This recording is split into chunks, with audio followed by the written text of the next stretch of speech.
What happens when a beloved country music icon steps onto a talk show expecting a friendly conversation about her new album, only to realize she's walked straight into a trap? What you're about to hear is one of the most shocking moments in daytime television. A moment when Joy Behar tried to drag Reba McEntire into political controversy, but ended up getting a reality check that left her speechless.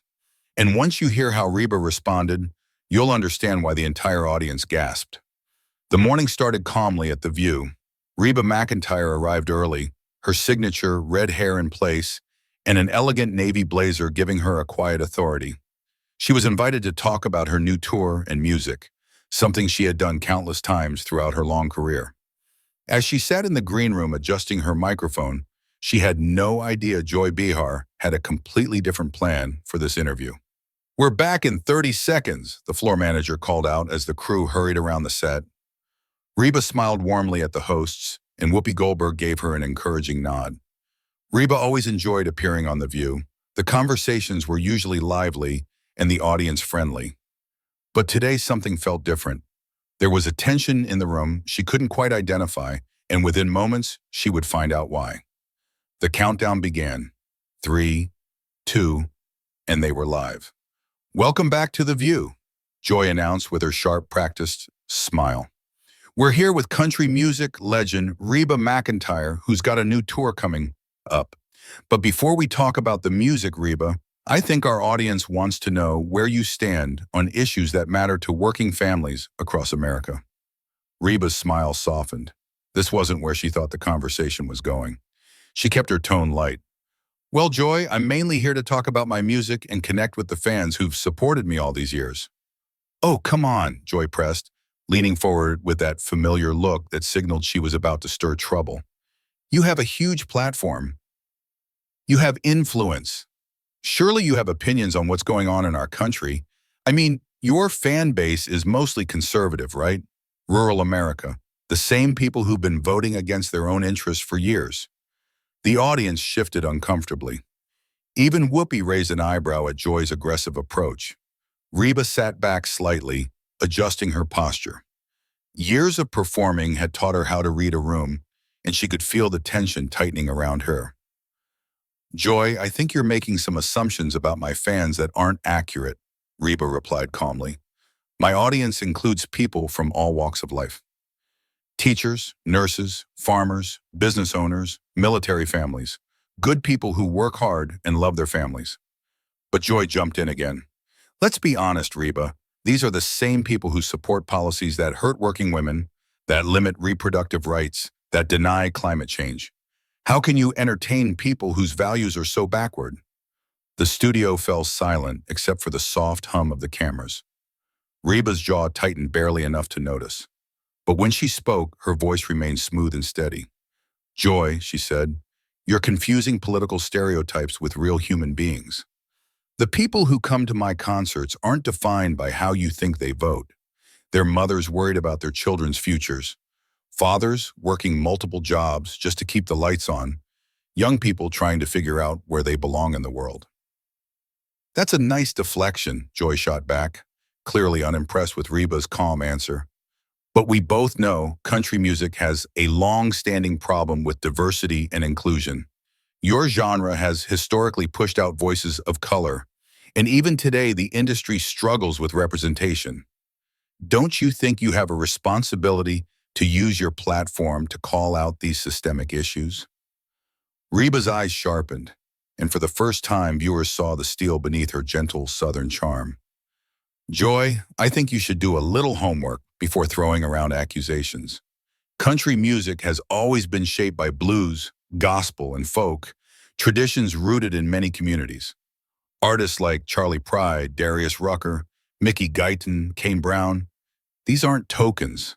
They're artists who earned their success." "But historically," Joy continued, refusing to let up and completely missing the warning signs, "the country music establishment has been exclusionary. And frankly, your silence on social justice issues speaks volumes. When Black Lives Matter was at its peak, where was Reba McEntire's voice?" The temperature in the studio seemed to drop instantly. Reba leaned forward, her voice still measured, but carrying an edge sharp enough to cut through the tension. My silence? Joy, you clearly haven't paid attention to my career or the things I've done. I've spent 40 years supporting charities, creating programs for underprivileged kids, and using my platform to help people from all backgrounds. But I don't feel the need to broadcast every good deed online for political points. Joy's face tightened. Her go-to strategy, pressure and provocation, was falling flat. Well, it's convenient, she snapped, that you can hide behind charity work instead of taking real political stands. Your fans deserve to know where you stand on the issues that affect their lives. Shaz. And what makes you think they don't know? Reba's voice grew stronger, her Oklahoma roots slipping into her tone. You're sitting here telling me what my fans believe, what they think, and what they supposedly deserve. But when was the last time you actually spoke to any of them? When was the last time you stepped into a small town, met families who are struggling, and actually listened instead of lecturing? The other hosts exchanged uneasy glances. This interview was drifting far from Joy's plan. Whoopi cleared her throat, sensing the need to step in, but Joy was already too invested in her attack to back away. I don't need to visit small-town America, Joy declared, her voice rising, to understand that your fan base consistently votes for politicians who undermine women's rights, environmental protections, and social progress. And your refusal to criticize those choices makes you complicit in supporting harmful systems. In that instant, everything shifted. Reba's expression changed completely. The warm, friendly country singer vanished, replaced by the woman who had built her career through grit, discipline, and unshakable resolve. She set her coffee cup down with deliberate, icy precision, the soft click echoing louder than anything said so far. When she looked back at Joy, there was a new intensity in her eyes, an intensity that made the entire room go silent. This wasn't the polite guest who had walked into the studio that morning. This was a woman who had survived decades in the entertainment industry by knowing exactly when to stand firm. Joy, let me explain something about complicity, Reba began, her voice calm but edged with tightly controlled anger. Complicity is sitting in a comfortable New York studio making six figures while judging people you've never met, pretending you speak for working families. Complicity is assuming that anyone who doesn't share your political views must be ignorant or malicious. Joy opened her mouth to push back, but Reba lifted a hand, stopping her instantly. No, you've done plenty of talking. Now it's my turn. She leaned forward slightly. You want to talk about my fans? Let me introduce you to Sarah from Tennessee, a single mother working 3 jobs who saved for months just to bring her daughter to one of my shows because music is the only escape they have from their daily struggles. Or Frank from Iowa, a veteran battling PTSD who finds comfort in songs that remind him of home. These are real people, Joy. Real lives. Real stories. Not the caricatures you have decided they are. The entire studio had gone still. Members of the audience leaned forward, barely breathing. Even the camera operator seemed frozen, terrified of missing a single second of the unfolding confrontation. Joy tried to regain control, her voice betraying a slight tremor. Look, I'm not attacking your fans personally, but we can't ignore the broader political implications. Reba's voice sliced through her words. You mean the implications of a coastal media personality lecturing middle America about what they should think? The implications of dismissing entire communities because they don't vote the way you prefer? Whoopi attempted to step in. Ladies, maybe we should... No, Whoopi, let her finish, Joy insisted, though the crack in her confidence was becoming more obvious. I want to hear how Reba justifies staying silent when she has a platform that could educate people about important issues. Reba let out a short, sharp laugh. Educate people? Joy, listen to yourself. You assume that anyone who doesn't repeat your talking points needs to be enlightened. That's not education. That's indoctrination. And it's incredibly insulting to millions of Americans who are fully capable of thinking on their own. Joy persisted, though sweat was now beginning to appear on her forehead. But surely you understand that some issues are black and white. Human rights, equality, basic decency.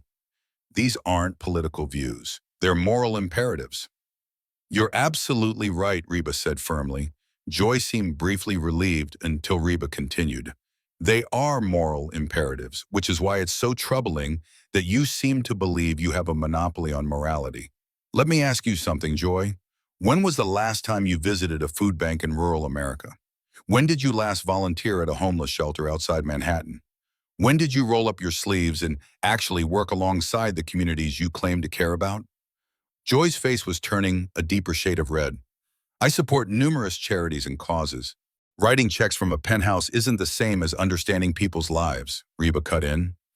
You sit here every day criticizing what's wrong with the country, but you've surrounded yourself with people who think exactly the same way you do. How can you possibly understand what working families need when you haven't lived their reality for decades? The other hosts exchanged uneasy looks. This had shifted far beyond a heated debate and had become something far more personal and far more devastating. I resent the implication that I'm out of touch, Joy snapped, her composure finally slipping. I grew up working class. I understand struggle. Did you? Reba asked quietly, and the question hung in the air like a challenge. Because from where I'm sitting, it looks like you've forgotten exactly where you came from. You've traded authenticity for applause lines. You've traded compassion for political talking points. The woman who grew up working class would be ashamed of who you've turned into. The studio went dead silent. You could hear the hum of the air conditioning. Joy's mouth opened and closed, but no words came out. The woman who always had a comeback suddenly had none. You want to talk about using platforms responsibly? Reba continued, her voice gathering strength. Then let's talk about how you use yours. Every day you come on this show and create division. You take half the country and label them as enemies instead of Americans who just see the world differently. You've turned political discussion into a sport where the goal is to humiliate, not understand. I don't, Joy stammered, completely off balance now. We discuss important issues. We hold people accountable. No, Joy, Reba said, her words sharp and controlled. You don't hold people accountable. You attack them, and those are not the same thing. Real accountability requires honest engagement with different viewpoints. But what you do, it's character assassination dressed up as activism. You've weaponized outrage to silence anyone who doesn't agree with you. Joy's eyes darted around the table, hoping for backup, but her co-host stayed silent. Even the ones who normally supported her looked stunned by the precision of Reba's words. I think we're getting off track, Joy tried weakly. This was supposed to be about your music. Oh no, Reba replied with a smile that carried no warmth. You opened this door. You decided this wasn't going to be about music. You assumed that because I'm from Oklahoma and I sing country music, I'd be an easy target for one of your political ambushes. But here's the thing about assumptions, Joy. They make you look foolish when they're wrong. Murmurs rippled through the audience. People were nodding. Joy could feel it. The room was slipping away from her, and fast. The control she usually commanded had vanished in a matter of minutes. You're twisting my words, Joy said desperately. I never said you were an easy target. Didn't you? Reba leaned back, completely calm now. From the moment we started, you talked down to me. You made assumptions about my fans, questioned my values, and expected me to defend myself to your satisfaction. If that's not treating someone like an easy target, I don't know what is. Joy's hands were shaking as she grabbed her water glass. Her polished, confident persona was crumbling in real time. The woman known for cornering guests with sharp jabs was experiencing, for the first time, what it felt like to be on the receiving end of a takedown she never saw coming. You know what the real tragedy is here, Joy? Reba said, her voice softer now but heavier, filled more with disappointment than anger. You had the chance today to sit down with someone who spent 40 years connecting with people all over this country. And instead of having a real conversation, you chose to set a trap because you thought it would make good television. I wasn't ambushing anyone, Joy insisted, though her voice wavered. I was asking legitimate questions about important issues. Reba. No, you weren't asking questions, Joy. You were making statements dressed up as questions. There's a difference between what are your thoughts on social issues and how do you justify entertaining people with backwards values. One invites dialogue. The other is an accusation with a question mark at the end. The other co-hosts stay silent, watching as Joy gets taken apart piece by piece. The audience leans forward, hanging on every word. Joy. But surely you can understand why people want to know where celebrities stand on important issues. Reba. Of course I can. But there's a respectful way to ask those things. And then there's what you did today. You assumed the worst about me and my fans right from the start. You didn't want a conversation. You wanted to expose what you thought were my flaws. Joy's face goes red, her breathing unsteady. Joy, that's not true. I respect diverse viewpoints. Reba, really? In the last 15 minutes, you've said my fans vote against their own interests, implied they have backwards values, accused me of enabling harmful systems, and questioned my moral character. If that's your version of respect, I'd hate to see disrespect. The audience murmurs. Joy can feel the room slipping. Joy, you're putting words in my mouth. I never called your fans backwards. Reba, didn't you? She calmly checks her phone. Reba, your exact words were that they support backwards values and vote against their own interests. Would you like the producers to replay it? Joy's eyes widen. She hadn't realized how harsh her own lines would sound thrown back at her. Joy Wang, I was speaking generally about voting patterns, not attacking anyone personally. Reba Joy, stop. You're embarrassing yourself. Own what you said. Have the courage of your convictions. Joy freezes, speechless for the first time in her career. Reba, you know what I think happened here today? You've lived in your bubble so long you forgot there are thoughtful people who might see things differently. You've surrounded yourself with people who cheer every talking point you make, and it's made you lazy in your thinking. Joy, weakly, I don't think that's fair. Reba fair, Joy, you've spent this entire interview being unfair. You've been condescending, presumptuous, and frankly rude. I came here as your guest, and you treated me like a defendant in a moral courtroom you built for yourself. Whoopi finally tries to step in, but Reba raises a hand. Reba, no, I think the audience deserves to see how this ends. Joy started this. She should see it through. Joy looked around desperately, searching for any kind of escape, but there wasn't one. The cameras were still rolling. The audience was locked in. Her co-hosts sat frozen, clearly unwilling to step into the line of fire. Joy, I just want people to think critically about the issues that affect their lives. It was a flimsy lifeline, and everyone in the room knew it. Reba, and there it is. Reba gave a small, sad smile, one that somehow cut deeper than anger. Reba, you want people to think critically as long as they think their way into the same conclusions you already reached. That's not critical thinking, Joy. That's indoctrination. Joy flinched. The words hit harder than anything else so far. Reba Rio critical thinking means accepting that reasonable, intelligent people can look at the same information and reach different conclusions. You don't allow for that possibility. Not even a little. Joy's shoulders sagged. She looked like the life had drained out of her, a balloon losing the last of its air. Moments earlier, she'd been fiery and smug. Now she was hollow.